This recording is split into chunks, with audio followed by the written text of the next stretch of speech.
Štai grikių duonos receptukas, pati sveikiausia duona. Duona iš balto žalio grikio. Pirmą mes imam grikį.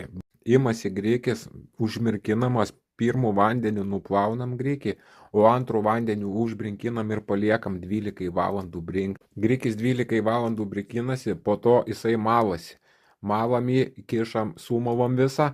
Gavusią masę pastatom brinkti 12 valandų. Biški duodam pipiriuko, biški druskyties, biški linų, dedasi šaukštas medaus ir įmetam kanapių sėklų. Sėklas gali mesti pagal skonį. Tada šipsnelis vandens ir visą masę malam. Ir tą masę visą paliksim 12 valandų rūgti. Rūgimas būtinas, rūgimas yra duonos skonis. Ir po rūgimo tada galim kišti viską į orkaitę. Visą masę kišam į orkaitę, kepam 50 minučių, kepam 180 laipsnių temperatūroje. Ir štai išsitraukia skaniausia ir sveikiausia duona. Ką jūs žmonės suvalgot, patampa tavim.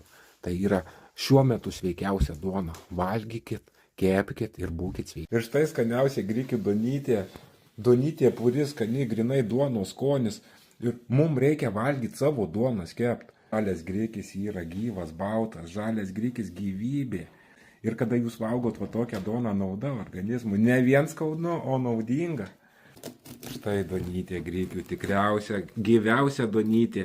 Ir skani, ir vaistinga. Šmuštinukam ir vaikam gerai ir tinka visiems. Duona nerūgštins jūsų organizmo. Šita duona bus gyva, nešanti naudą organizmui. Taip, kad žmonės kepkit savo duonytę, receptukas geras, receptukas senovinis. Žalias baltas grikis yra vienas iš natūraliausių ir sveikiausių produktų mūsų organizmui. Kada jis žalias, jame yra likę visi gyvybiniai elementai, mineralai, vitaminai, angliavandeniai, po to baltymai, kantai likę kokie tik mums reikalingi mūsų kūnui. Kada mes valgom gyvą maistą, ne elektros augintą, visas organizmas atsistatinėja. Ne vien skanus maistas, bet ir gydantis. Taip, kad maistas gali žudyti, maistas gali gydyti.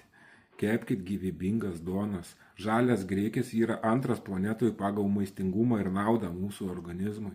Taip, kad šių protėvių duona. Valgykit tikrą maistuką, būkit sveiki.